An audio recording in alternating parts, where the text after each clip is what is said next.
Olá, olá para você que nos acompanha. Começa agora mais um Entrevistas DPE e hoje nós vamos falar sobre um assunto que está em alta, é um assunto de muito interesse para a população do estado de Roraima, que é a crise no país vizinho, a Venezuela.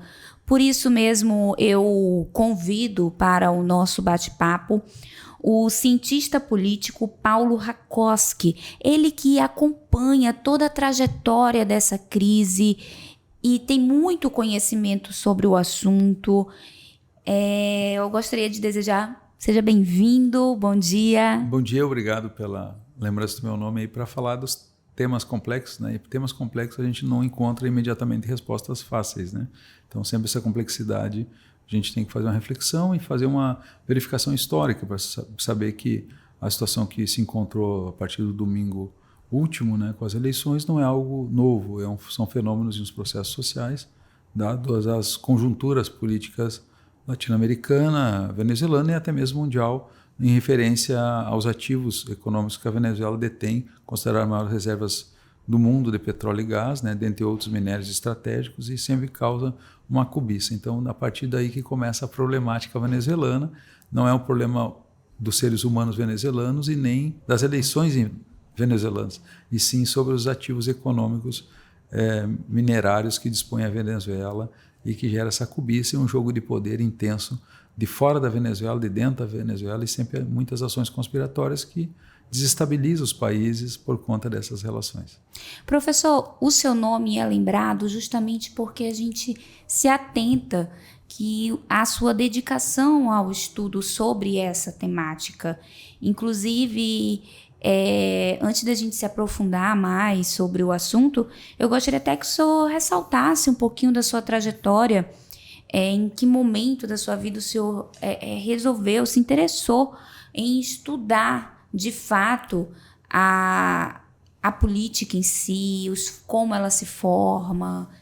A partir da 1989, a gente teve o primeiro movimento para eleições para governo federal, para o cargo de presidente no Brasil, né, eleições diretas, e que com esse momento aí começou um movimento que chamava Voto aos 16 anos. A partir dali eu vi que havia uma necessidade de uma interação aí nessa fase dos 15, 16 anos, de um domínio maior do processo político, para saber o que acontecia no cenário. Eu sempre me dediquei muito ao estudo, ainda no ensino médio, à leitura nas temáticas de história e geografia, que eu tinha um apreço maior, e depois eu fui trabalhar numa livraria que me permitiu um horizonte de conhecimento no universo político, social. E na universidade eu estudei primeiro filosofia, depois ciências sociais, com habilitações na ciência política, na sociologia e na antropologia.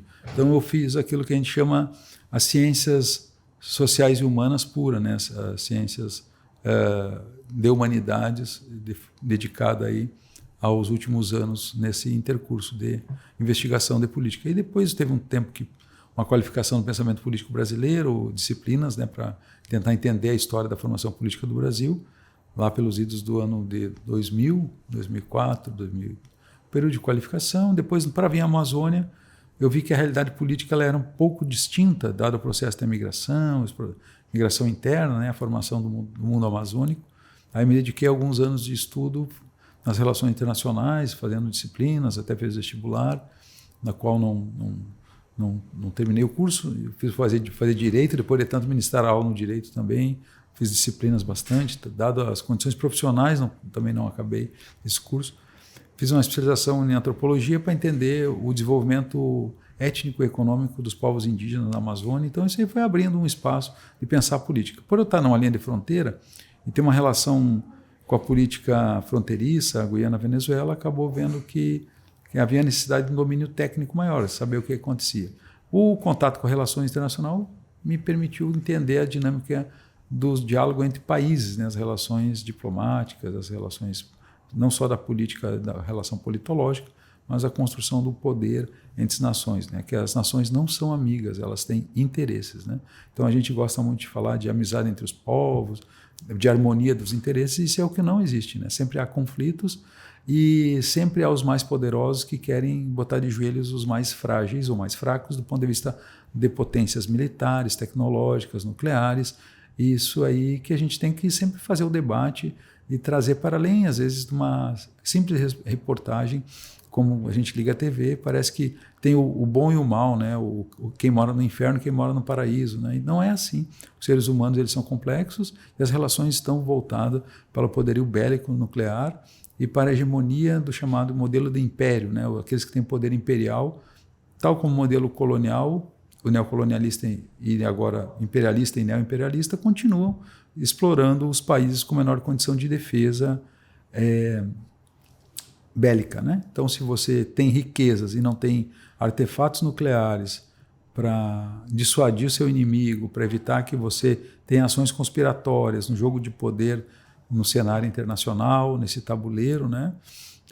Os povos mais frágeis são os que têm maior dano, né? Aqueles que têm que estar sempre reagindo de uma forma para evitar, então, essa tirania de vontades, que é a apropriação de riquezas minerárias, metais de terras raras que são estratégicos para o desenvolvimento no próximo século, nesse novo milênio, que é o século XXI, e mais à frente, né? Todas essas corridas espacial novamente, e até mesmo a substituição dos hidrocarbonetos por carros elétricos depende de terras raras, os próprios sistemas de tecnologia, inteligência artificial e os computadores que precisam da chamada sistema tecnológico quântico, né, ou supercomputadores quânticos, dependem então dessas terras raras, desses minérios, e que alguns países detêm, né? Então, sempre que a gente vê no cenário noticioso ensaios de golpes e contra-golpes, contestação do fenômeno político, sempre tem um quê a mais, são subterrâneos do processo da política. É isso que me levou, então, a querer estudar, porque era muito mais do que aquilo que estava aos olhos, né? Havia um subterrâneo de complexidades, e as complexidades são as histórias dos povos e os interesses que têm dado suas riquezas, né? Então, tanto que alguns povos da humanidade, no século XXI, em 2024, hoje a gente pegar aí, tem povos em guerra devido às questões estratégicas. Talvez a tônica dessas questões, em algum momento, seja o processo religioso, né? Como a gente tem acompanhado, Oriente Médio, parte da África, na Ásia Menor e tal, a gente acredita que seja um fenômeno religioso, o mundo islâmico contra o mundo cristão, né? Os infiéis contra os ímpios contra os crentes, né? No sistema de crença global, né?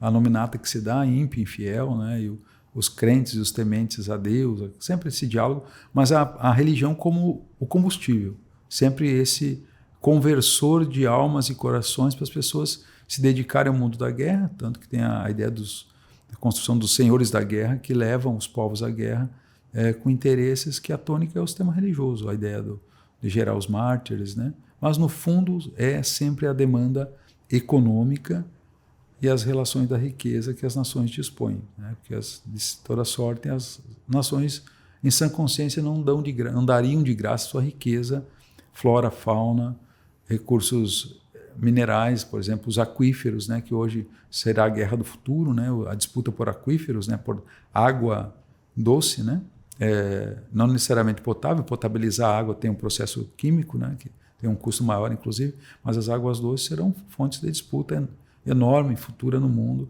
dado o agravamento das formação de regiões áridas em vários pontos do planeta, e as populações, então, vão disputar. Hoje disputam petróleo, mas possivelmente daqui a uns dias disputarão água doce, né?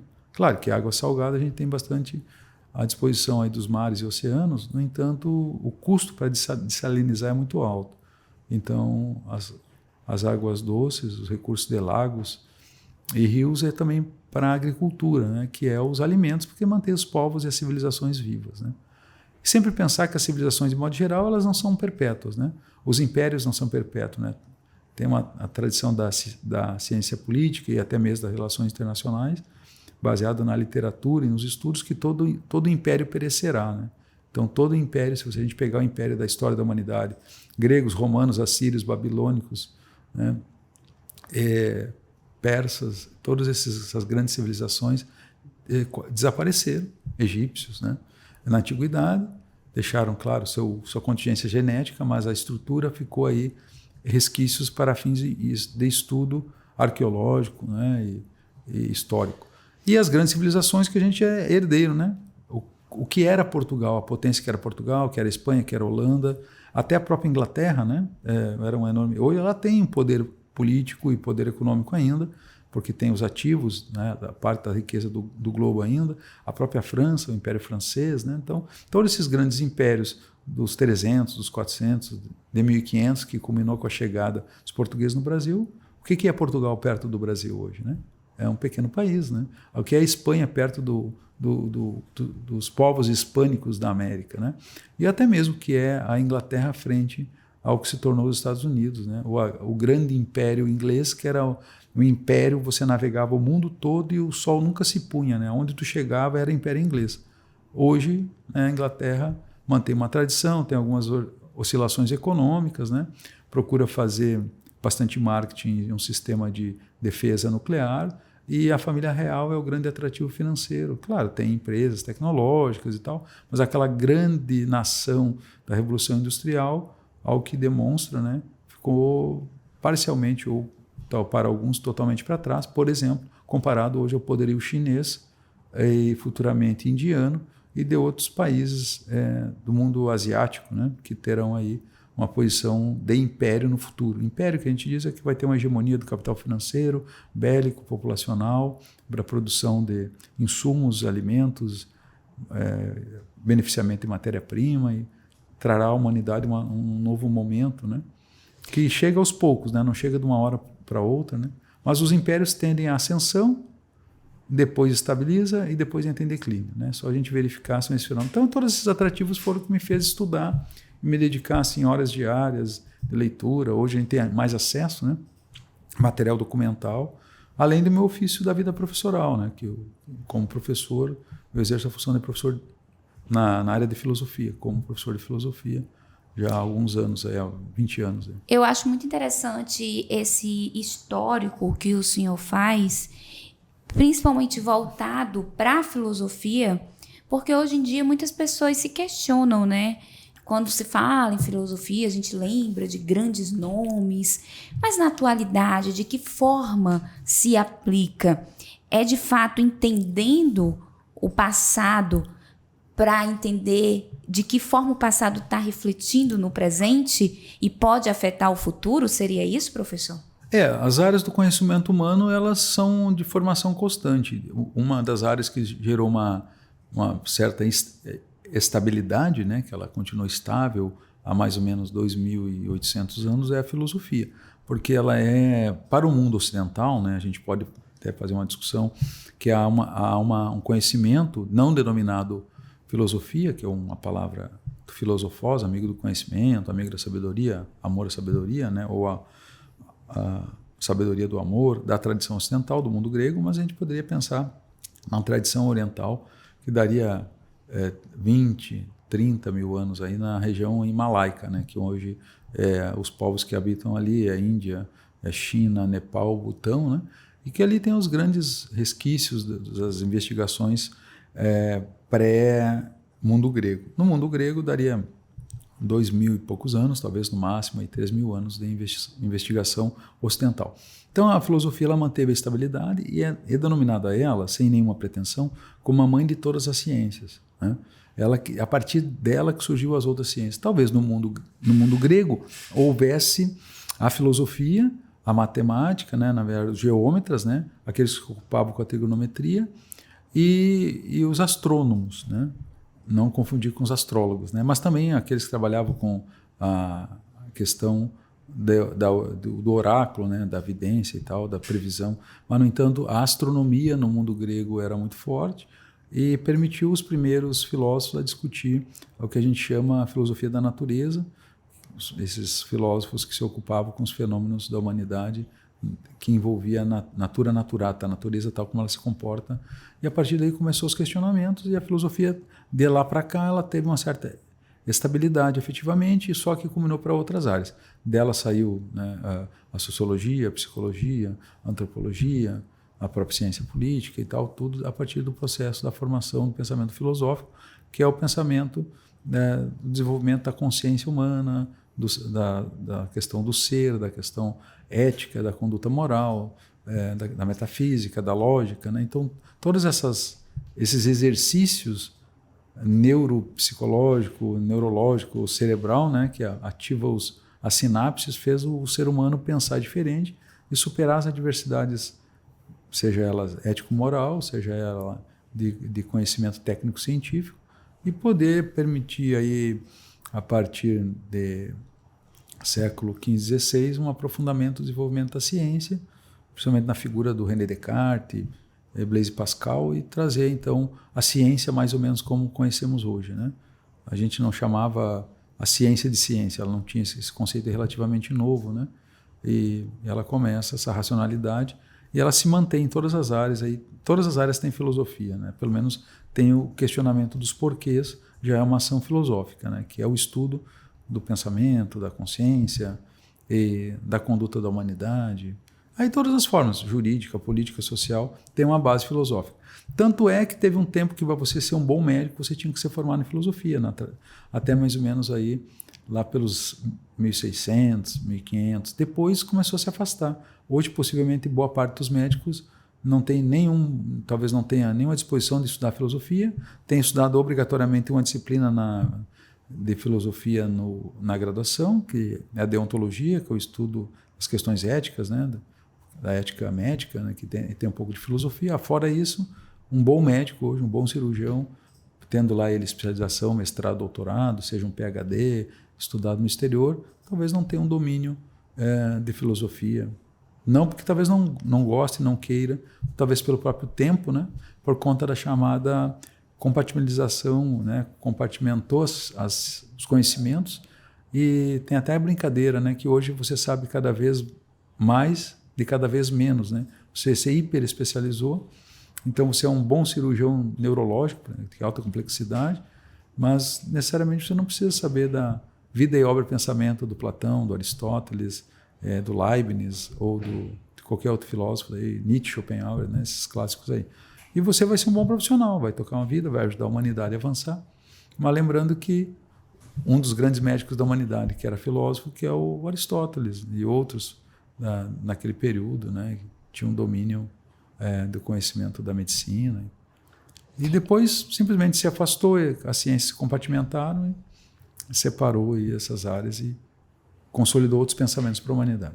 Eu vejo um movimento crescente, positivo nessa direção aqui no estado de Roraima, que se eu não me engano, eu vi até um grupo de pessoas se unindo para fazer um curso voltado para a filosofia. Eu achei muito interessante, porque eu acredito muito no poder justamente desse estudo para trazer resultados para a atualidade. Isso.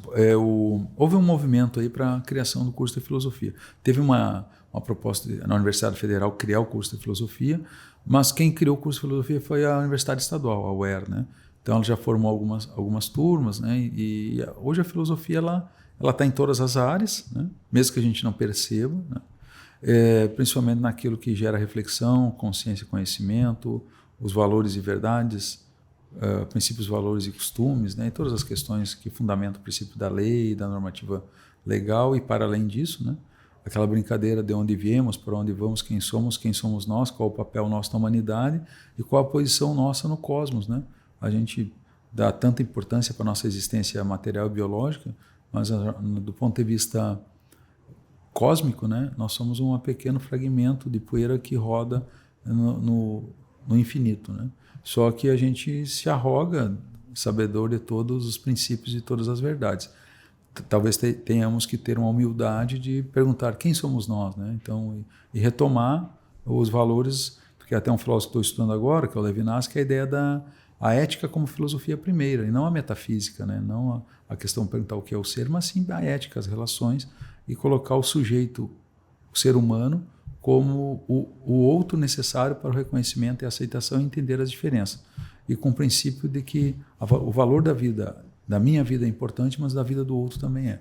A gente dissiparia, por exemplo, as desigualdades sociais e materiais se pensasse no outro, a chamada filosofia da alteridade, né? Então, hoje a gente tem na cidade o curso de filosofia na UER, com especializações e mestrado, né? Tá tendo 2 turmas de mestrado lá na UER em filosofia, e até onde o dia de hoje a gente sabe é onde está funcionando um curso reconhecido pelo MEC, certificação e qualificação, e permitindo que essa tradição não morra, né? Essa tradição aí no mundo ocidental em torno de 3.000 anos aí. Professor, diante disso, eu gostaria que hoje nós estamos aqui para conversar um pouco, tentar entender o que está acontecendo na Venezuela e de que forma isso pode refletir na realidade do estado de Roraima. Mas antes da gente fazer essa análise, eu gostaria que o senhor fizesse uma linha do tempo para a gente. Como, se é que a gente pode dizer como isso começou, mas em que momento da história a gente pode pontuar como o início dessa trajetória até a situação que nos encontramos hoje?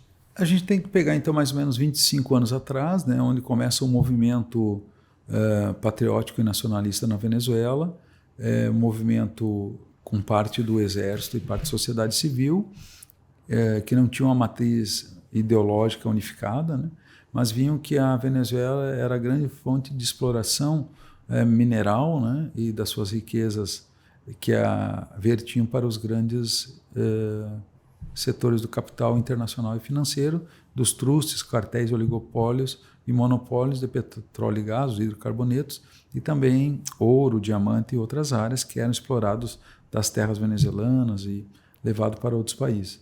E por conta de uma grande influência das chamadas famílias californiana e texana na Venezuela, né, a cultura venezuelana ficou muito estadunidense, né? Tudo lá é grande, o carrão é grande, o suco de laranja é grande, tudo é grande, né? Tudo big. Até tudo... a comida lembra muito, né? O estilo de vida americano pegou muito a Venezuela, até mesmo na nossa linha de fronteira, quando íamos aqui em Pacaraime, ali em Santa Helena, a gente tinha... Né, as pessoas iam lá comprar os produtos, né? Porque o que acontece? O estilo de vida, inclusive o preço da gasolina muito baixo por conta da produção de combustíveis, e por conta que os carros são beberrões, né, a estrutura dos carros, então essa é a cultura texana californiana que gerou algumas gerações de família binacional venezuelana-americana, né, e principalmente na região da Califórnia e do Texas, que são os grandes polos da operação petrolífera, né, e petroquímica, e na Venezuela se desenvolveu o mundo petrolífero e petroquímico também. Então a gente encontra pessoas hoje que migraram,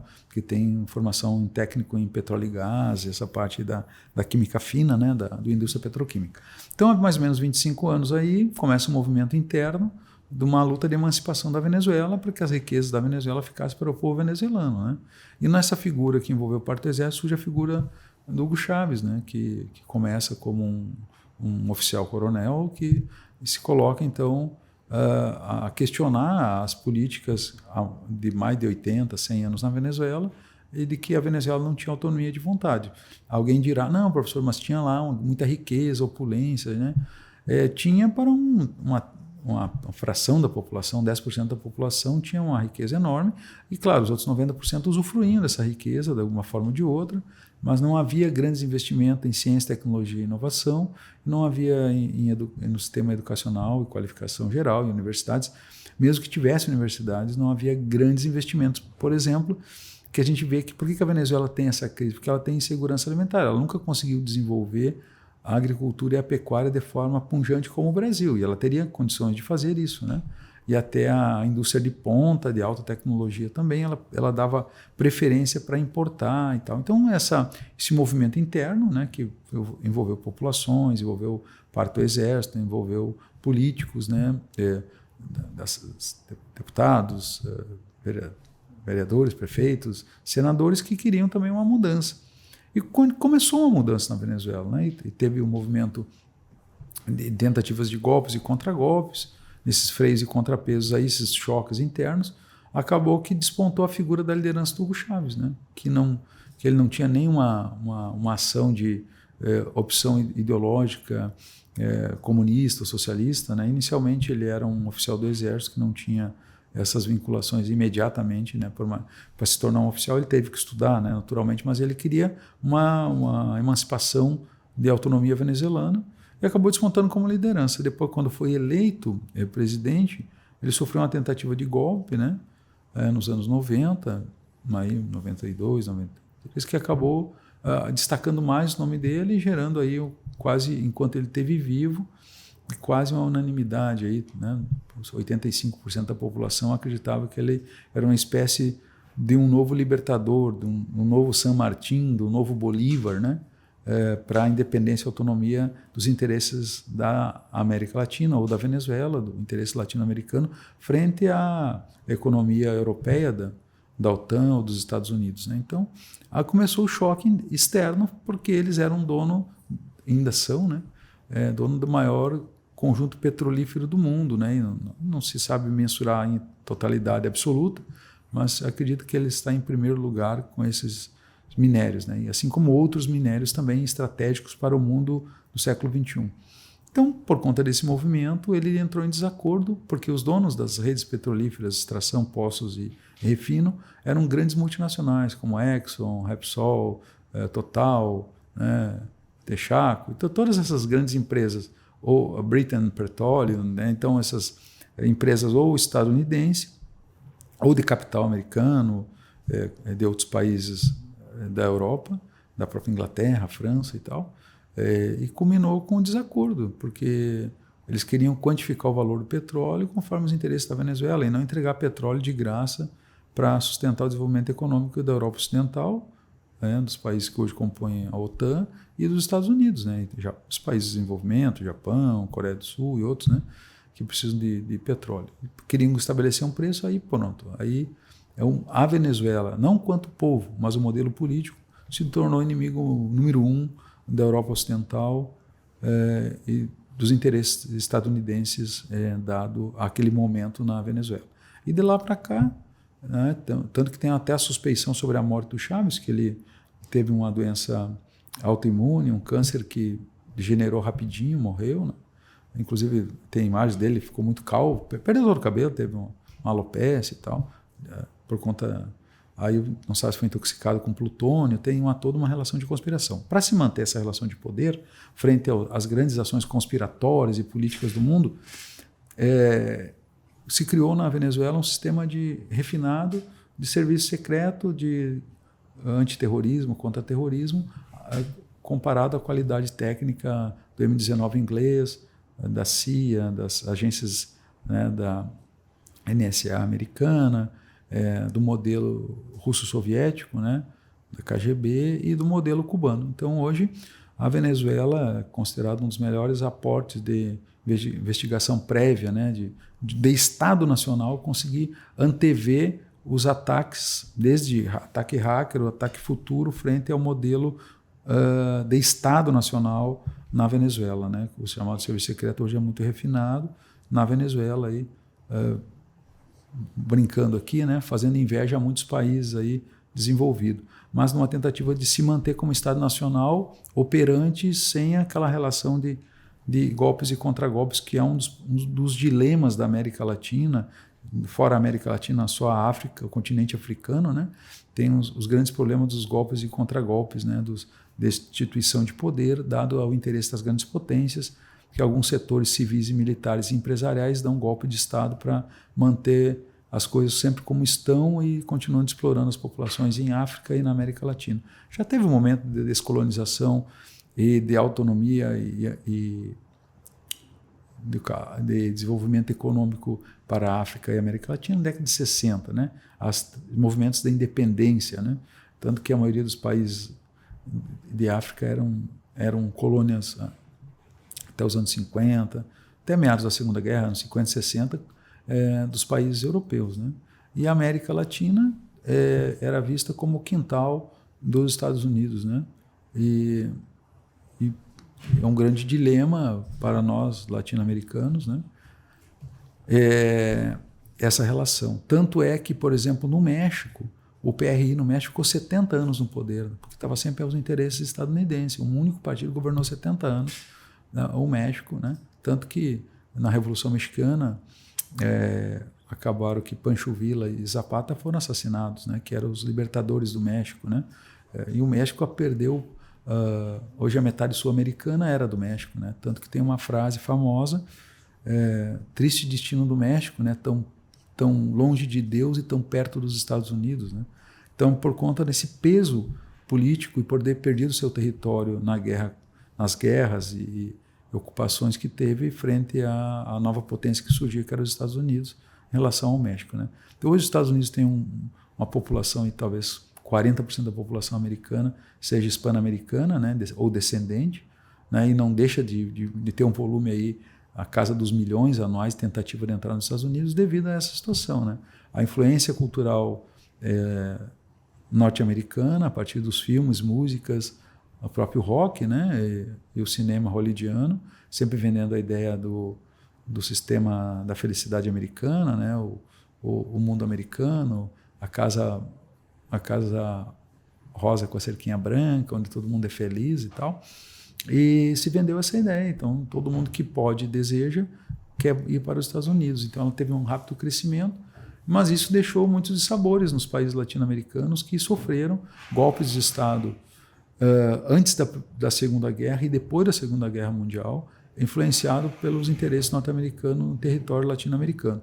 Inclusive o Brasil, né? Teve um golpe de Estado entre 64 e 85, civil, militar e empresarial, com a frota americana estacionada próximo ao nosso litoral, disposta a ocupar o território brasileiro. Isso foi liberado, esses documentos da CIA e de outros órgãos americanos que foram, já é público, né? Tem documentários e filmes que falam como houve a influência no golpe de Estado no Brasil de 64 a 85.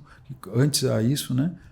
O Brasil estava com um grande desenvolvimento econômico e a pressão do Brasil ter descoberto petróleo, criado a Petrobras, uma série de empresas, combinou com uma pressão política que gerou o suicídio do Vargas, né? Que durante muito tempo, se o suicídio do Vargas foi suicídio, ou foi uma trama, né? Alguma coisa, uma conspiração em um homicídio, não um suicídio, né? Tem um debate, mas enfim, se acredita efetivamente que tenha sido suicídio. Então o suicídio de Vargas, com a carta testamento, colocou o Brasil distante naquele momento de um golpe de Estado que foi acontecer 10 anos depois, em 64. Mesmo em 61 para 62, teve a chamada crise da legalidade, onde o João Goulart estava em visita à China, né? E naquele momento houve um movimento de não deixar ele assumir o poder, né? Porque a relação política, né? O Jânio Quadros havia deixado um bilhete e saído do poder, né? Então gerou uma crise chamada crise da legalidade, né? Que não queriam dar posse do vice-presidente, que era o João Goulart, por ser próximo do Getúlio, né? Natural de São Borja, ter toda aquela próxima ao Brizola, que tinha.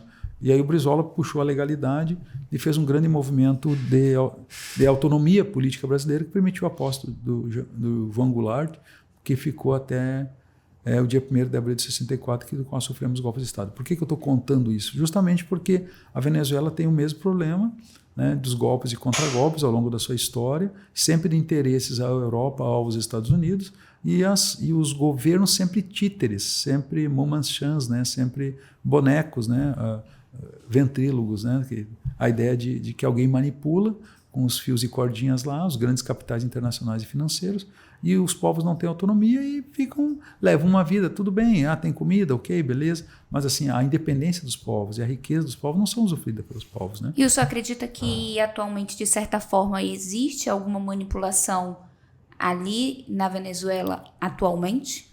Hoje tem pressões para que o modelo político que há pelo menos 10 anos viu-se que não deu certo, né? E aí a gente fala por que não deu certo, né? Não deu certo porque não havia interesse das grandes centros globais, econômicos e mundiais, né? Com a morte do Chávez, aquela debate na ciência política, né? Maduro não é Chávez, né? Então é um outro modelo, uma outra ideia, até uma convicção tirânica quanto ao sistema de poder, né? Dito por alguns historiadores e cientistas políticos, né? Que também optam por essa opção de diálogo. E no caso da Venezuela, há uma tentativa de que saia esse modelo, porque para a Venezuela hoje, o que vende no mundo, e com a promessa dessa crise que foi gerada, é que os ativos econômicos venezuelanos que estavam em bancos internacionais e foram congelados, talvez na casa de alguns bilhões de dólares, e alguns especialistas e pesquisadores dizem que chega a quase $1 trilhão, né? Então, é uma fortuna enorme que está congelada e não podendo voltar para financiar o desenvolvimento econômico, social, cultural e educacional na Venezuela, e saúde. E nos últimos 10 anos gerou essa crise que gerou o fluxo migratório, que a gente tem aí mais de 5 milhões de venezuelanos fora do território venezuelano, quase 3 milhões na Colômbia.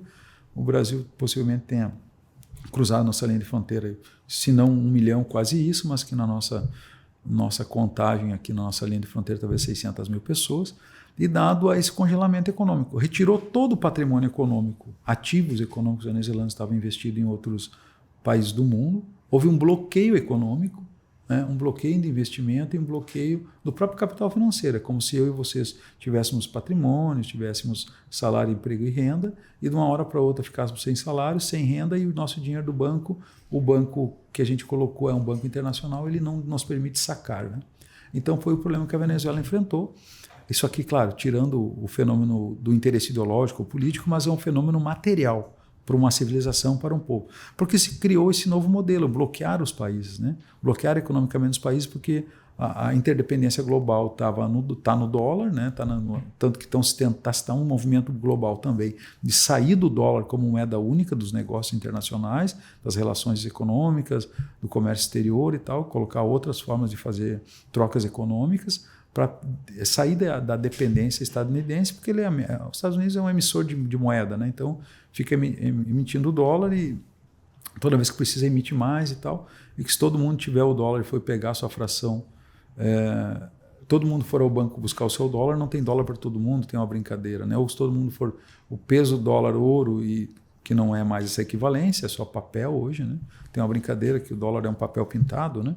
E como os Estados Unidos emite a moeda, né? Ele não precisa ter uma garantia em lastro como era antes da década de 70, 71, 72, 73, né? Foi mudando o padrão ouro-dólar, né? Ficou só o dólar como padrão. Então, o que acontece? Os países se organizaram para apoiar essa nova modalidade, dentre eles a Índia, a China, a própria Rússia, né? Para trocar esses modelos econômicos das trocas comerciais. E isso descontentou os grandes bancos globais, né? Porque, de uma forma ou de outra, até passou a ter a venda de petróleo venezuelano, inclusive indo para outros países e voltando aos Estados Unidos de uma forma, os bastidores, né? Que a gente diria no mercado invisível, né? Porque o petróleo da Venezuela não deixou de ser extraído. No entanto, houve um sucateamento do sistema de refino, petróleo e gás, o sistema de extração, né? Hoje se extrai com bastante precariedade.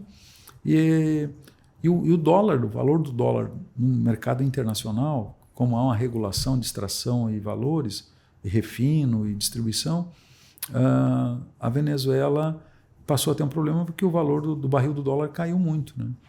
As vários tipos de petróleo que tem, né? Mas, enfim, aquele que sustenta a base da indústria dos hidrocarbonetos globais, e quase tudo tem petróleo aqui na nossa volta, né? Ou pelo menos desenvolve-se com o petróleo para chegar até nós. Por exemplo, para chegar tudo que temos aqui na sala, nossa experiência aqui da entrevista, ela chegou através do transporte ou rodoviário, ou ferroviário, ou marítimo, com petróleo, né? Movido a petróleo. Então, com esses fenômenos, gerou na Venezuela esse descontentamento e esse embate, né? Então, com a morte do Chávez, caiu no colo, tem até esse jargão aí na politologia, que caiu no colo do Maduro, tal como ferro em brasa, o poder, né? E aí como resolve, né? É tal a história do sujeito que tem que se virar como dá. E aí ele virou presidente de uma hora para outra, né? E teve que tomar posições, né? De estadista ou de governante, E aos que demonstram aí, ou pelo menos aos relatos, não todos os acertos adequados para trazer uma pacificação interna na Venezuela, né? E essa não pacificação na Venezuela gerou todo esse caos que a gente tem vivenciado nos últimos 10 anos. Aí. Que a gente observa uma certa diferença entre os dois governos, por mais que tenha caído no colo, que ele tenha vindo, como eu posso dizer até como uma herança, né, a gestão de um país inteiro, mas essas diferenças de liderança, a gente pode dizer que resultou também no que estamos vivendo hoje? Nós temos aquela ideia da governança carismática, né? O carisma era do Hugo Chávez, né? Então, essa ideia do libertador, né? De um povo, que é do seu povo, né? A gente está falando como brasileiro, né? Então, do Brasil podemos falar nós, né? A gente pode falar bem ou mal, mas falaremos do Brasil, né? Nós estamos falando da Venezuela, mas aos venezuelanos, para eles, naquele momento, Hugo Chávez era essa representação simbólica do libertador. No Brasil a gente tem um pouco isso, né? Que a gente tem a herança do sebastianismo português, né? Dom Sebastião saiu para os interesses de Portugal, né? E o rei desapareceu, nunca mais voltou, né? Não sabe se foi morto, se morreu num naufrágio, enfim, não voltou mais a Portugal, gerou uma crise em Portugal. Então, o Dom Sebastião voltará, o sebastianismo. Então, nós herdamos um pouco isso, nós brasileiros. Nós temos essa ideia do Salvador, né? O messianismo político no Brasil, ele não está vinculado ao messianismo judaico-cristão na figura do Messias ou de Jesus, né? Está muito mais vinculado à ideia do sebastianismo, né? Claro, se a gente pegar assim, fazer um refinamento do debate, a ideia do messianismo, né, do prometido, do libertador, do líder do povo, né, assim como a herança da tradição judaica também esperava um libertador, um hábil guerreiro, além da convicção do apontado ou indicado por Deus, né, nós acabamos fazendo isso na política no Brasil. E os venezuelanos também. Eles têm a ideia do condutor dos povos, né, aquela herança da figura carismática que vai libertá-los, vai trazer opulência, riqueza, autonomia política, econômica, social, e as famílias vão ter qualidade de vida ao estilo norte-americano e vão ter autonomia das suas riquezas, o destino da sua civilização, do seu povo será destinado por si mesmo, né, e tal. Então, essa é uma realidade, esse é um problema ao mesmo tempo, né, porque com a morte do Chávez, a figura simbólica virou só simbologia, né? E dentro desse carisma, como uma forma do poder político. Tanto que, para se manter no poder, há muita evocação, hoje no governo Maduro, a figura do Simão Bolívar, né? E a figura do Chávez como libertador, ou pelo menos como gerador da autonomia venezuelana em algum momento, né? Então, esse é o dilema venezuelano. Eles estão nesse impasse, né, político. E, claro, dentro da Venezuela, aí a gente sabe que são em torno de 30 milhões de habitantes, né? Bom, se saiu 5 milhões, nós temos 25 milhões de população venezuelana, estimado 25, 27 milhões hoje. Mas tem uma elite rica na Venezuela, tem uma classe média alta, tem os grandes oligarcas venezuelanos e tal, tem famílias ricas com investimentos grandes, tem gente que não foi embora na Venezuela porque mesmo no caos, né? Aquela história, tem uns que na guerra uns choram, outros vendem lenço, né? Então, se está um caos, significa que alguém está ganhando, tem uma validade econômica. E detalhe, a Venezuela nunca deixou de vender o seu setor minerários.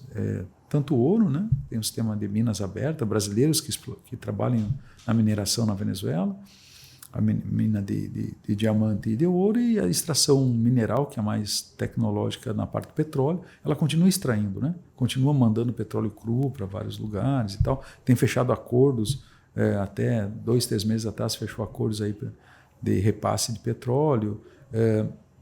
Houve um destensionamento, o próprio Estados Unidos concedeu, então, vou falar a palavra, não sei se é a mais correta, né?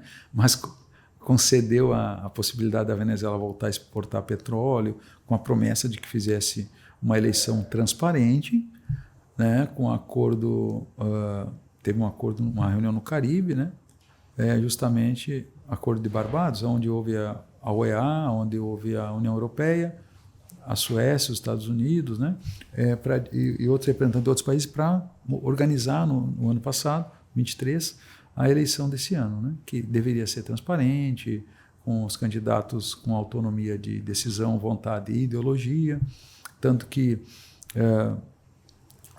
a oposição ela tem a oposição que teve mais votos, né? Que teve mais de 6 candidatos, né? Não era só o candidato A contra o candidato B, né? Então é bom a gente ver que teve mais candidatos. Então alguns tiveram problema na candidatura da chapa, outros que não foram impedidos por uma questão ideológica e política, que a gente pode crer que também tenha sido isso.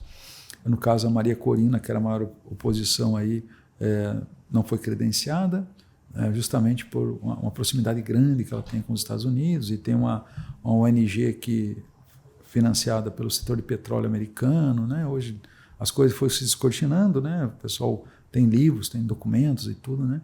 Que as pessoas, alguém financia elas, né? É que nem nós aqui, se a gente for candidato hoje no Brasil, ou a gente recebe fundo partidário, ou alguém vai ter que investir na nossa candidatura. Então, na Venezuela, da mesma forma, né? Então, o governo que está com a máquina hoje, que é o do Maduro, ilegal ou legal, a gente ainda vai verificar por esses dias, né? Mas, no entanto, ele houve um financiamento da própria máquina pública. Os candidatos da oposição tiveram que viabilizar a parte patrimonial para participar das eleições, parte de financiamento da campanha, né? E tem um debate sobre quem financiou Maria Corina e a oposição, e dinheiro de fora, e tal. Está uma polêmica há algum tempo, mas esse acordo do Caribe aí, que era Barbados, que fosse então uma eleição transparente, com verificação de boletim de urna, né, das cédulas e todas as questões, porque o modelo da eleição na Venezuela é uma urna eletrônica que não é vinculado à internet, mais ou menos como a nossa, com um detalhe que queriam para o Brasil, né, pegar o voto em papel, uma tarjeta, ticket, né, uma cédula, e colocar também na urna para você fazer a conferência, o digital com papeleta, né, com o voto do papel. E com os boletins de urna, né, as atas da urna, você fazer uma tríplice conferência, né, para ver essa questão. A polêmica foi uma delas que não se conferiu todas as urnas, porque tinha um acordo de ser um parâmetro matemático de 54% das urnas e das atas, né? E aí a oposição solicitou, né, ao Conselho Nacional Eleitoral, CNE lá, para que fosse 100% das urnas, né, verificada. A oposição não está errada. A verificação acho que tem que ser uma transparência para pelo menos aplacar os ânimos. Por que eu digo isso? Falando da Venezuela aqui nesse bate-papo contigo, porque os Estados Unidos enfrentou o mesmo problema, que culminou com vários feridos e mortos no assalto ao Capitólio, e a tentativa era assaltar outras instituições americanas após a eleição dos Estados Unidos, que ascendeu ao poder o presidente que está governando agora, né, nos Estados Unidos, e em detrimento ao Trump, né, ele achou que estava errado, que havia tido corrupção nos votos, né. Então a ideia de como as democracias morrem, né, uma delas é você discordar do fino processo eleitoral que tem um rigor, né. O Biden foi dito que havia fraude, então o outro candidato que era o certo, que era o que tinha sido eleito. Então imagina, né, a maior democracia, ou uma das maiores democracias do mundo, tanto nos ativos econômicos, quanto no poderio bélico-militar, quanto em população, mais de 300 milhões de pessoas, né? Aí você tem uma eleição e de uma hora para outra você alega fraude, e aí você discorda e instiga a população a invadir os órgãos públicos, uma tomada de poder, uma tentativa de golpe de Estado, que até os Estados Unidos nunca tinha verificado algo disso, né? E o outro fenômeno foi a discordância também da eleição brasileira, né? Então as democracias elas sempre estão no limite, no sentido de que o voto, uma vez dado, não se resolve aí, né? A democracia tem que ser participativa, proativa, tem que ter as garantias constitucionais legais, tem que ter a verificação adequada, né? Então os Estados Unidos teve algo muito semelhante à contestação venezuelana, o Brasil teve também, e agora a Venezuela, com indícios fortes de que as coisas não foram transparentes, né? Então, que fique bem claro, assim, que a gente também não vai, como diz o outro, ficar passando o pano. Mas a gente verificou duas situações em pouco tempo. Na potência mais rica do mundo, no Brasil, que é uma das grandes potências do mundo, né? Que é o destino brasileiro, né? O destino Brasil, né? Que é o Brasil, o destino de ser uma grande potência, né? O chamado futuro quinto império, né? Isso aí é uma discussão que se tenha no campo de um segmento aí visionário, né? Acredito que o Brasil possa ser um quinto império, dadas as condições objetivas e materiais, né? Talvez não no futuro agora, daqui a 100 anos, talvez, em poucos 200 anos, onde os outros países não terão condição de subsistir, o Brasil terá condição de subsistir materialmente e no setor dos recursos naturais, água, flora, fauna, população, o setor mineral, enfim, né? Então o Brasil seria uma possibilidade de ser um quinto império. Então, se o Brasil era uma grande potência e teve esse grande problema, né? Os Estados Unidos, uma grande potência militar e econômica, também teve esse problema, e lembrando que antes, devido ao sistema de fake news, o sistema de pós-verdade, que foi muito, muito forte e não parou, né? A Inglaterra saiu da zona do euro, né? A chamada Brexit, né? Que é a saída, a Inglaterra, a Grã-Bretanha saiu, abandonou o euro, né? Abandonou a União Europeia e se desvinculou absolutamente, só não se desvinculou militarmente, né? Porque ela continua participando da OTAN. E tudo isso foi porque o questionamento dos valores democráticos, as conquistas democráticas, os direitos que a democracia consolida aos povos, pessoas, governos, países, o sistema econômico, né? Porque a democracia pode ser uma democracia liberal com sistema de bem-estar social, né? Por exemplo, como o caso da Noruega, da Finlândia, da Islândia, né? Teve algum momento que a própria Alemanha, né? Tu tem uma grande fortuna econômica, tu pode distribuir para a população. A própria Suécia teve um grande desenvolvimento. A própria Noruega, que ela era considerada um país pobre na década de 60 do século passado, hoje ele é uma das civilizações mais ricas e autônomas do mundo, né? Dado ao uso do petróleo, do investimento petrolífero da próprio governo para a própria população, na saúde, saneamento, educação, pesadamente, né? No sistema de organização social. Então a Noruega é uma grande potência hoje. Claro que a população é relativamente pequena, comparado, por exemplo, ao Brasil, mas dado o investimento do petróleo. E ela era um país pobre até a década de 60, né? A Península Escandinava, né? Então é um modelo capitalista, democrático, do sistema de bem-estar social, ou seja, é aquela ideia onde o Estado intervém, mas não muito, e dá liberdades econômicas e a riqueza gerada é distribuída para a população, né? Sem intervenção externa, de bancos, multinacionais, trusts, cartéis e oligopólios, ou de outros governos de outros países que têm um poderio bélico nuclear, que quer impor um governo ao seu interesse, um governo títeres, né, ou manipulado. Então esses países geraram essa autonomia, né, aí, em consequência ali a Dinamarca, a própria Holanda, né, mesmo tendo tido ascensão como grandes impérios, no caso da Holanda, né, eles ocuparam boa parte de alguns países como o continente africano também, andaram aqui pela nossa fronteira aqui, né, a Holanda, no período das navegações, depois empobreceu, depois reagiu de novo, né? Então, hoje eles são grandes potências, dado o investimento. Então, esses modelos, né, essas situações que nós temos no mundo, né, a Venezuela buscava, através de um processo eleitoral, criar um modelo de sistema de bem-estar social, tanto que ela conseguiu desenvolver um modelo de bem-estar social, só que contrariou grandes interesses internos e externos, porque ela estava distribuindo gás de cozinha, o combustível era 50 centavos de real, nem era de dólar, né?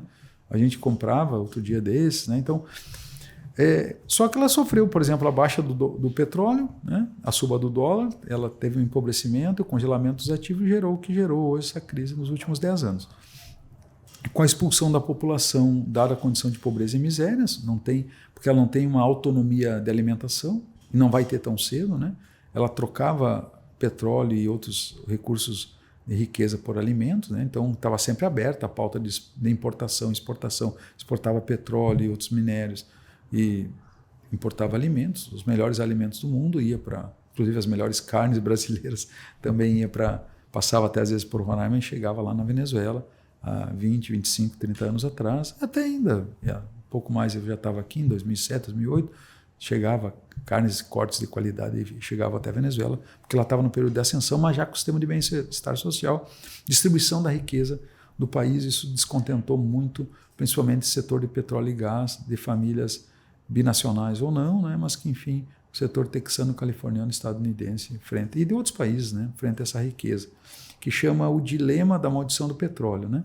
Por exemplo, ninguém contesta que a Arábia Saudita é um reino tirânico. Todo mundo passa pano para a Arábia Saudita. Todo mundo que eu digo, os grandes debates aí globais, né? Outro dia, que é a tua área, a área dos colegas aqui, jornalista, o Khashoggi foi executado e derretido em ácido na embaixada da Turquia, né? Porque ele era saudita e que criticava a família Saúde, né? Que é uma família que ganhou o reino, né? Ela não tem essa herança, ela ganhou um reino lá sustentado pelas grandes potências, por causa do petróleo saudita, né? Então, são mais de 100 príncipes, né? Tem o rei saudita que mandou dissolver em ácido um jornalista por morar na Inglaterra ou em outros países, às vezes fugindo, escrevendo contra a tirania do governo e da guarda pessoal, né, contra a população na Arábia Saudita. Então, as pessoas esquecem que os grandes aliados da Arábia Saudita são os Estados Unidos e a OTAN e a União Europeia, principalmente no setor de interesses petrolíferos, né, petroquímico e tal. As grandes. Então, Então, assim, é o grande dilema da maldição do petróleo, né? Assim, outros países também que tiveram problema com o petróleo, né? Angola, né? Angola teve um auge de desenvolvimento econômico e teve uma guerra civil, porque uma parte era financiada com os ativos do petróleo, outra a parte financiava com os ativos dos diamantes e do ouro, né? Então, houve uma guerra civil que durou mais de 30 anos na Angola, devido porque as grandes potências ficavam vendendo armas e instigando os angolanos a produzir essa guerra civil, uma guerra civil fratricida, que recém agora que a Angola estabilizou e passou a ter um desenvolvimento econômico minimamente adequado, mas com uma legião de mutilados, né, dado ao período das guerras, da guerra suja, da tortura, da morte e das minas, né, que as pessoas iam usar os campos para produzir alimentos, né? A agricultura angolana, ela é uma agricultura, um dos primeiros lugares do mundo que fez agricultura, em África, enfim, e as técnicas, mas ainda ela é, em algumas partes, muito rudimentar. Então, o camponês ia trabalhar, explodia uma mina, perdia um membro inferior, né? Perdia parte da perna. Que é algo até que a gente tem que se atentar, porque nos últimos tempos, muito tem se falado desse estudo de encontrar petróleo no estado de Roraima, a questão aqui do nosso outro país vizinho também.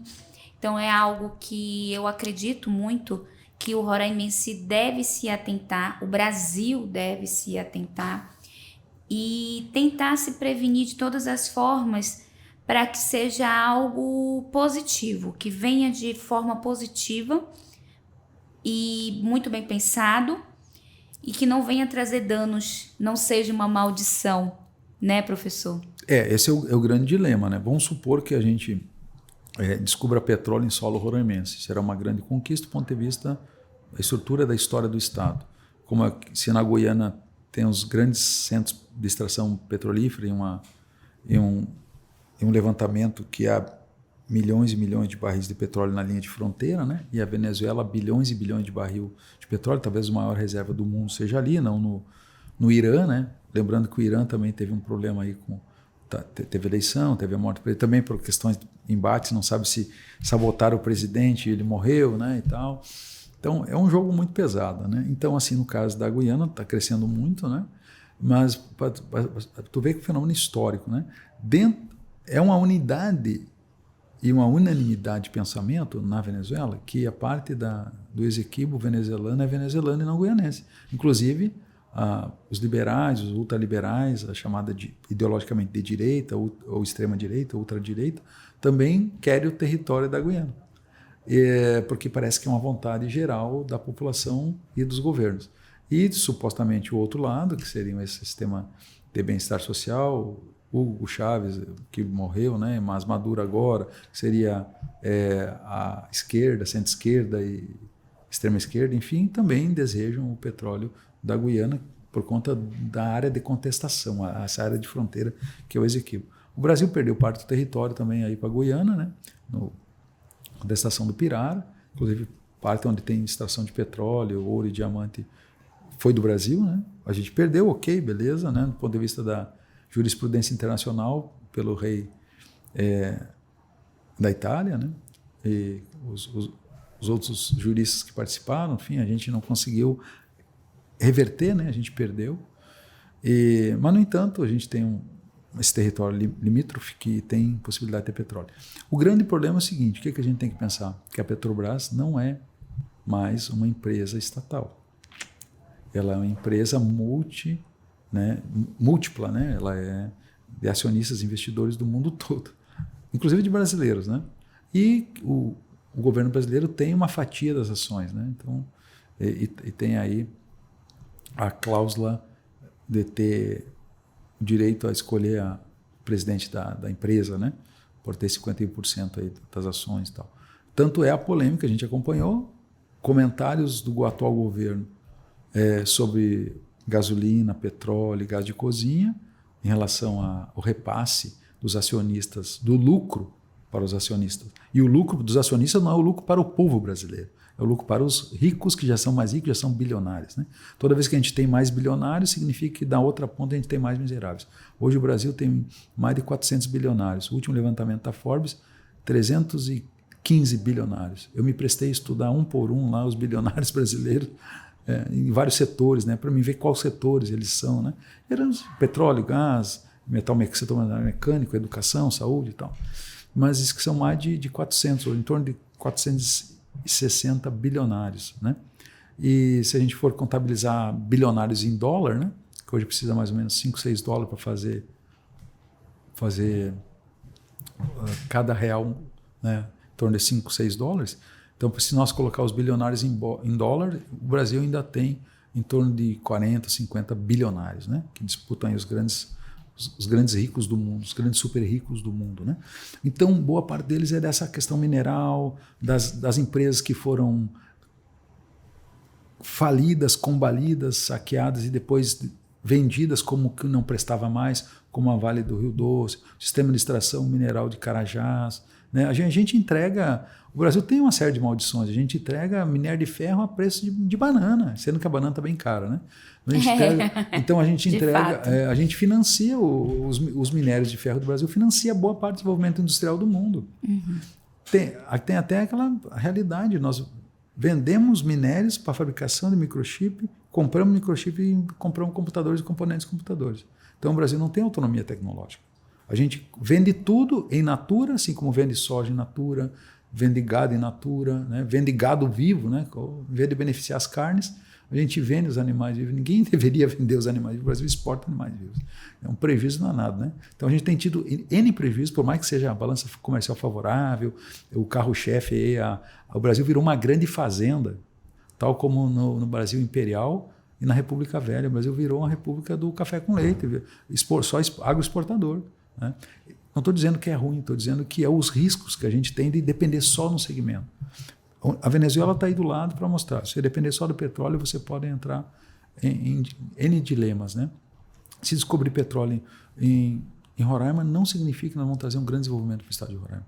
Nós vamos ganhar royalties, partes disso, e a gente vai ter que fiscalizar democraticamente os poderes constituídos, né? Executivo e o legislativo, né? O sistema vai ter que ter um judiciário forte, né? O Ministério Público lá para estar fiscalizando para onde vai o dinheiro, né?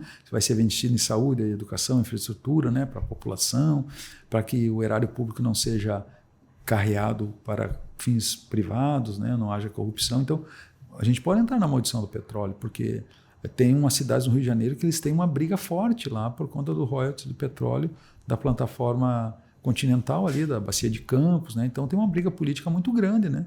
Tanto que no Rio muita gente quer ser prefeito numa cidadezinha muito pequena ali naquela região dos lagos, ali na região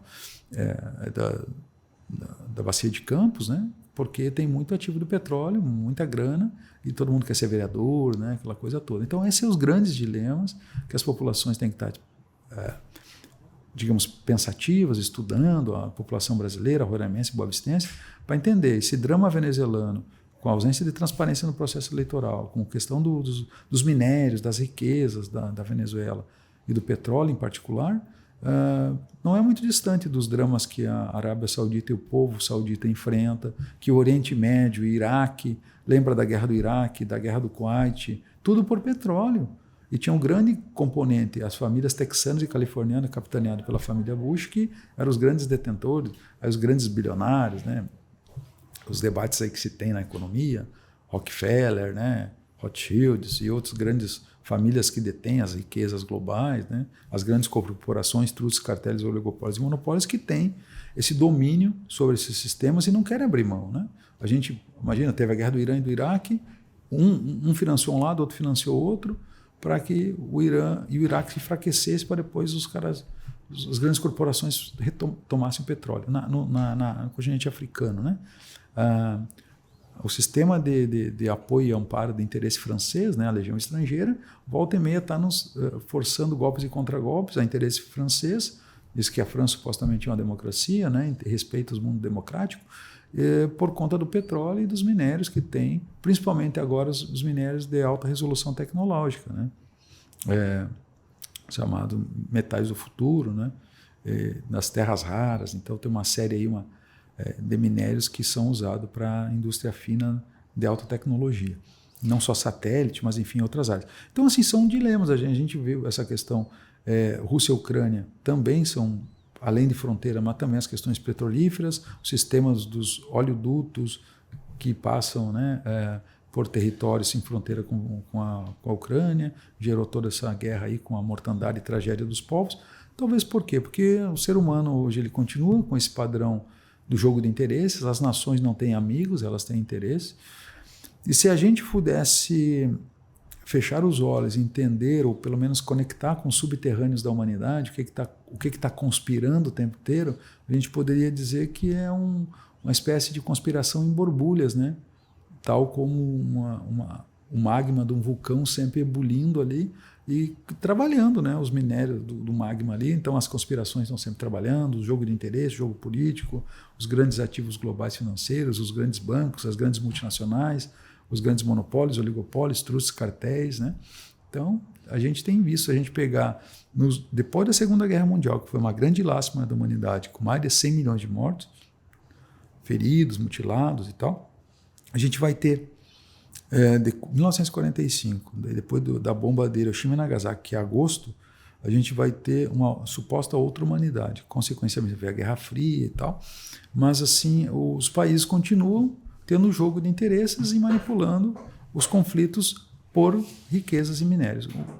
A Venezuela não ficaria fora disso, porque hoje ela tem essa situação, né, de ativos econômicos petrolíferos, e por isso que a eleição da Venezuela está sendo contestada, e até que ela possa ser clareada, né? A gente espera que clareie a situação, possa se verificar boletim de urnas, atas, verificar mesmo adequadamente, até que outros países dê a chancela, ok, houve a eleição, né? Houve aí 8 candidatos, os 2 mais fortes aí tiveram X votos, lado A ganhou, lado B perdeu, enfim, né?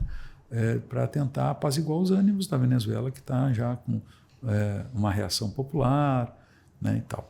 Então, assim, para refletir um pouquinho mais aqui sobre as grandes revoluções que aconteceu, a Revolução das Cores e das Flores, que aconteceu esse tempo, Primavera Árabe e tal, que foi um movimento global capitaneado pelos grandes sistemas de agentes de serviço secreto do mundo, que para desestabilizar os países, né, teve aquela situação da Revolução dos Guarda-Chuvas em Hong Kong, para contestar a China, para instigar a China para aquela disputa territorial naquela região ali, na fronteira, né, daquelas chamados territórios rebeldes que os chineses falam, né, Taiwan, enfim, aquelas questões ali. O Maidan, da revolução que teve destituindo o presidente na Ucrânia, que depois culminou com a guerra, a Rússia ocupando ou invadindo, se preferirem, a Ucrânia, justamente porque houve lá um movimento de contestação interna do modelo político e tal. E assim foi, né? E a gente teve problemas sérios agora na França, a questão política, o embate, né? O movimento da ascensão do neonazismo, neofascismo em alguns países da Europa, né? Então, participando politicamente, travestido de ideologias liberais e ultraliberais, e que são contra estrangeiros, querem expulsão, fechamento das fronteiras europeias, né? Então, tanto que teve um movimento para que a França pudesse se manter, né, um modelo, por mais que a gente possa ter crítica à França, ter um modelo de bem-estar social, pelo menos ter o grande veio das liberdades democráticas, enfim, né? Então, são esses fenômenos globais que a gente está enfrentando. Alguns teóricos têm investigado que é por conta das novas tecnologias.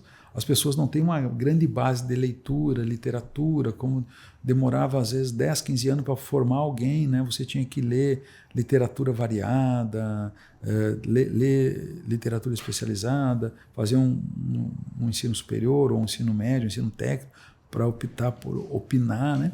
Hoje você tem muita informação não é conhecimento, e você é bombardeado 24 horas por dia porque o smartphone se tornou uma grande IA, né, uma grande inteligência artificial, que ela dá todo o conhecimento até aqui que a humanidade dispõe. Se você dominar mais de um idioma, você vai ter mais acesso, né? E tem todos um sistema de pós-verdade, de fake news, de disseminação, de conspiração, o tempo todo, né? Não é algo fácil para um cidadão comum se ater a essas relações. Então, os conflitos que têm ocorrido no mundo, inclusive nos mundos, né? Ou no mundo liberal, econômico, capitalista, e a gente vai ter eleição nos Estados Unidos, a gente vai estar vivo para ver o que vai dar a eleição estadunidense, que está bem instigada, está bem imbricada, né? Inclusive com a tentativa de assassinato do presidente Donald Trump, né? Desse presidente Donald Trump, candidato, né? E então são esses vários fenômenos aí que colocam nós nas incertezas futuras, né? E como a política ela é muito volátil, ela é muito ativa, né?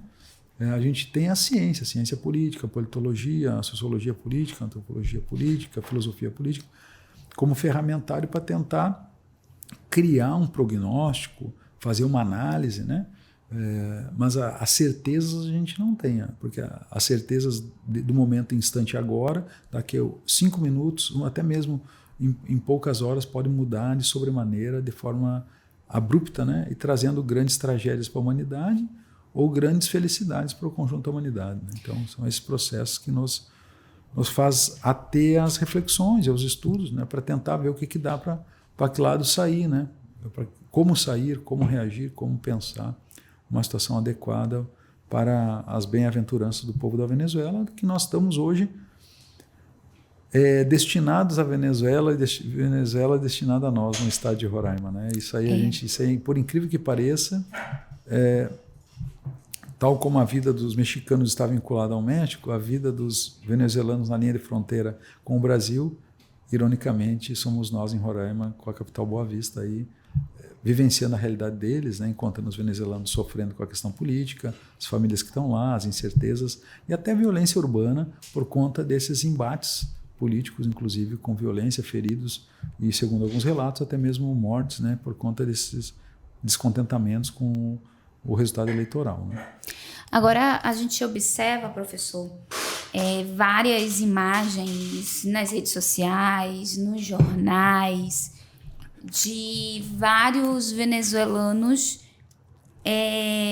mostrando uma certa indignação com o resultado e cenas, imagens muito fortes de pessoas derrubando estátuas do Hugo Chávez,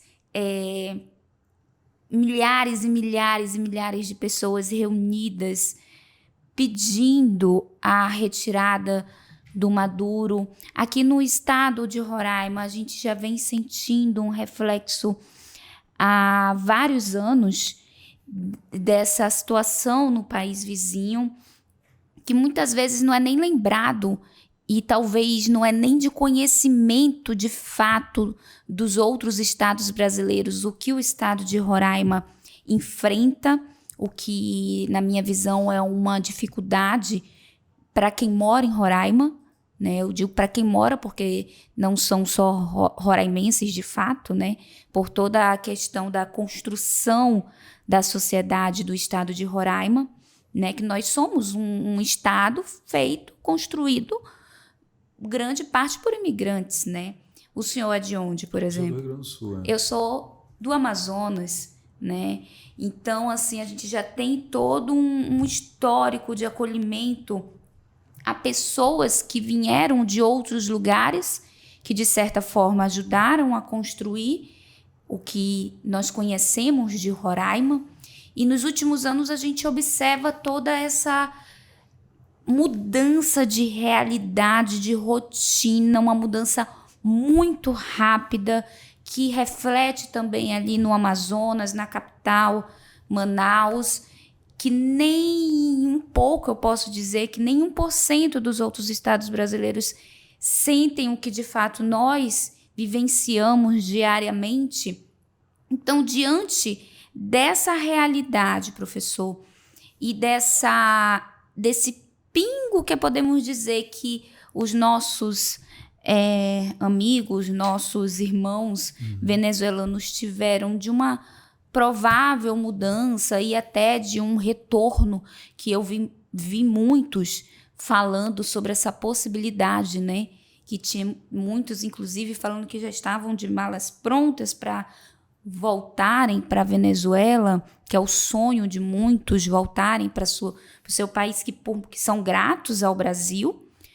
Muitos relatam isso, que são muito gratos ao Brasil, ao acolhimento, mas, de fato, a cultura, a realidade, a língua, são questões que fazem crescer esse desejo, né, de voltar. Então, de que forma o senhor avalia agora essa crise, que a gente pode dizer que está em um momento de pico, né? E como que isso pode refletir a partir de agora para o Brasil, para o estado de Roraima?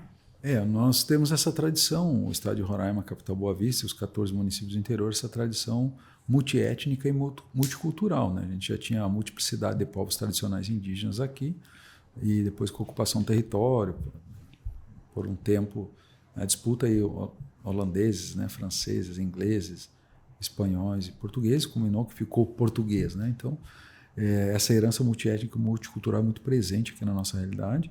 E depois nós tivemos os últimos levantamentos que eu havia feito os estudos, que nós tínhamos mais de 54 nacionalidades, né, antes do grande fluxo migratório venezuelano aqui no nosso estado, né? Então a gente tinha pessoas de 54 nacionalidades que vieram fazer o sonho roraimense, né? Vamos brincar aqui que é poético e é bonito.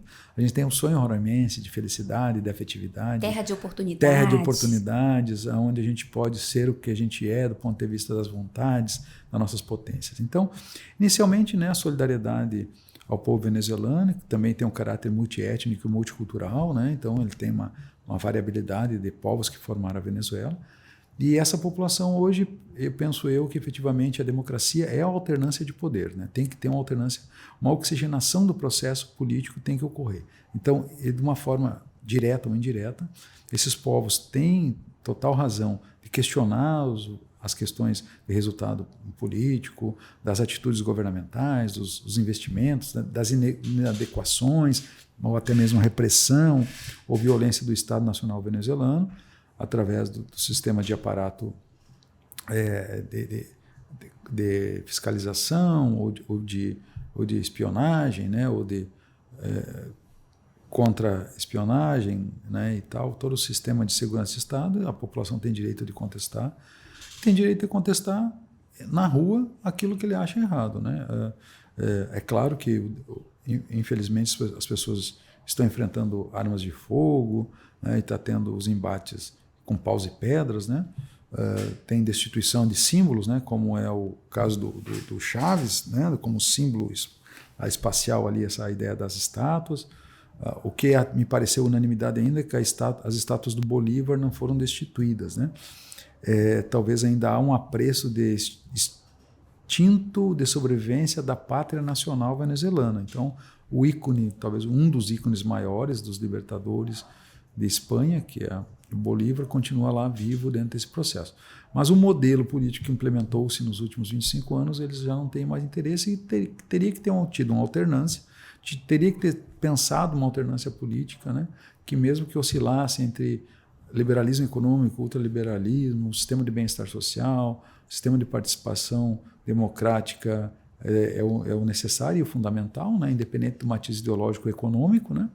E que as populações sejam salvaguardadas. Então, esse é um resultado justamente do excesso de tempo de governo de um mesmo modelo político e ideológico, independente. Isso vale, como eu comentei aqui, para o governo da Arábia Saudita, por mais que seja supostamente, e que se afirma ser, né, um reino, né, mas que é um reino de uma família montada, a família Saúde, ganhou o direito de, assim como da Jordânia também, né?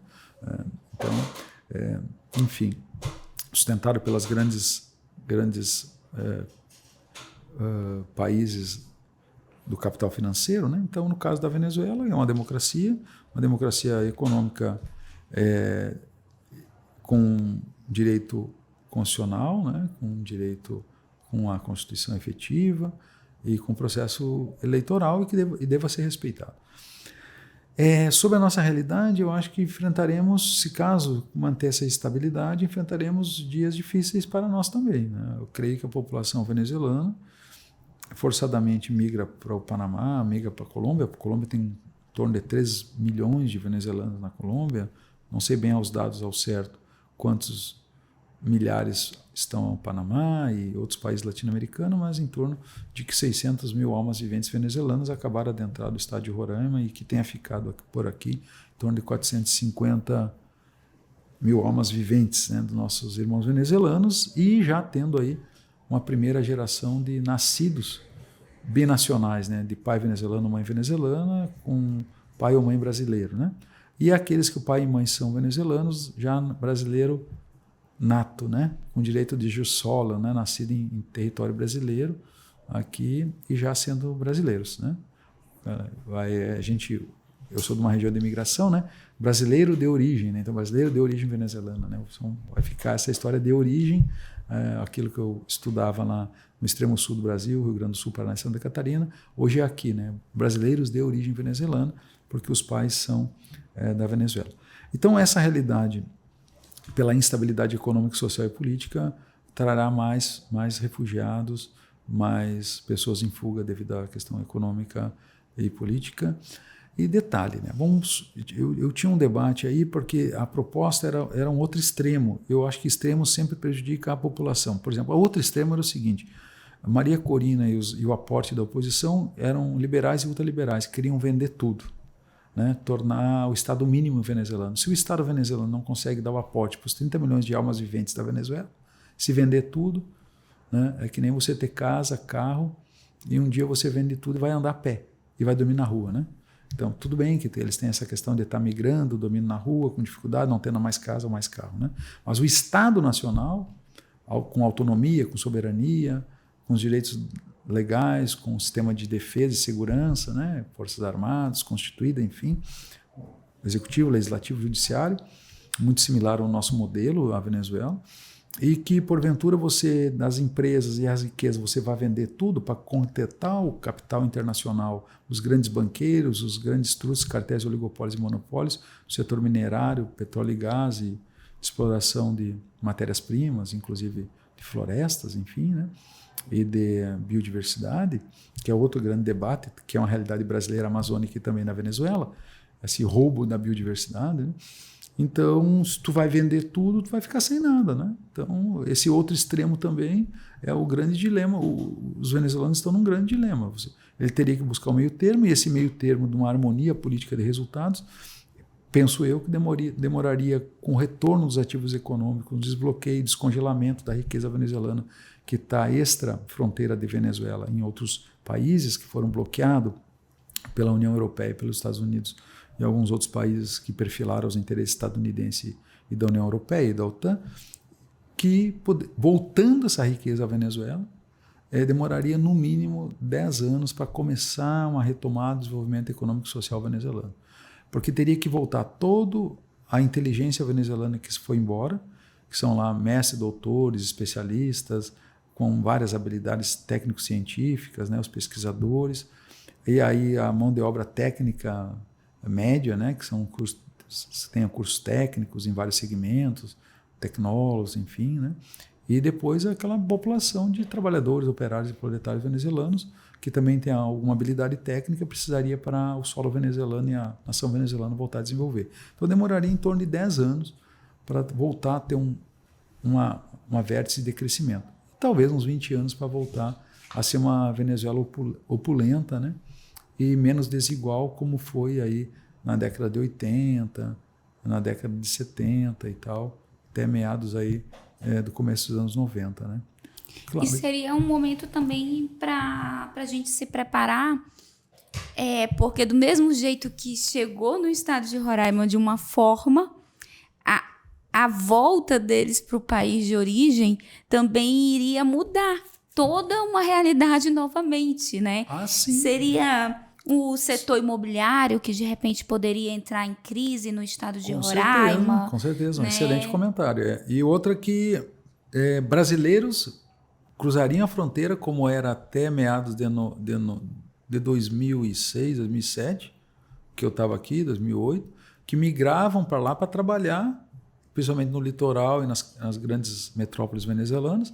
Possivelmente muitos roraimenses, e que aqui estão roraimenses ou moradores em Roraima de outros pontos do Brasil, migrariam novamente para a Venezuela para ter uma qualidade de vida diferenciada, né? Porque a qualidade de vida que tinha e que tem devido ao sistema de culinária e tudo, né? Que era tudo muito mais em conta, né? O poder de consumo do brasileiro, ou o brasileiro trabalhando, ganhando em dólar ou euro em alguma companhia multinacional ou mesmo nacional em alguns segmentos especializados na Venezuela, dava uma excelente qualidade de vida. Tinha brasileiros que tinham carros de luxo que nunca poderão comprar no Brasil, apartamentos mobiliados com alta sofisticação, né? A ideia do Caribe está ali, né? Você poder também viajar muito fácil à Europa e aos Estados Unidos a partir da Venezuela. Então tudo isso aí mudaria e possivelmente a gente teria fuga de pessoas, até fugas do chamado capital intelectual de Boa Vista, Roraima, para a Venezuela, se ela desse um boom do crescimento. Assim como tem pessoas já começaram lentamente a fazer visita com interesse de migrar para a Guiana, brasileiros, porque a vida do brasileiro não é algo fácil. A gente está falando dos dramas venezuelanos, mas o drama do brasileiro não é algo simples, né? A gente tem que lutar todo dia, levantar, batalhar para as mais diversas profissões, né? Até profissões liberais, estáveis.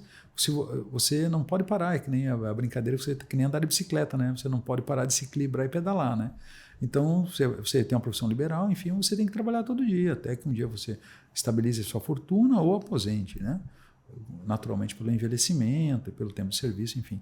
Mas que muita gente está pensando em ir para a Guiana, né? Para o desenvolvimento econômico, social e mineral, principalmente os hidrocarbonetos na Guiana, pensando em morar. Já várias pessoas que eu conheço foram visitar o litoral.